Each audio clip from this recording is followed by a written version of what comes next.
เนี่ยคนนี้เขารู้จักกันผมไปไหนมาไหนเขาก็เห็นหมดนะฮะวินตรงนี้ใครจะไปตรงนี้แยกละหมินนะครับแยกละหมินใครจะมาบริการตรงนี้เดี๋ยวก็มาได้เลยฮะจะมีมอเตอร์ไซค์วินอยู่ตรงนี้อยากจะขอเบอร์วินเบอร์อะไรก็ได้แต่บริการนะ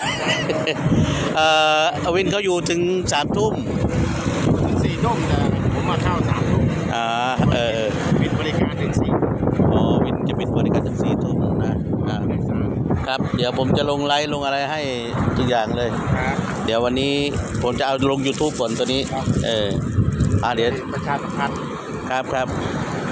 นี่รู้จักกันฮะก็ไปที่บ้านผมบ่อยฮะ ซื้อของไปใช้บริการ ใช่ไหม ครับ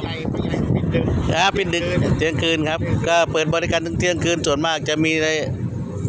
คนวัยรุ่นก็ไปซื้อพวกน้ำแข็งเยอะตอนกลางคืน เหลืออะไรก็วิ่งไป ครับขอบคุณครับเนี่ยวินเขาฝากบริการไว้แล้วนะ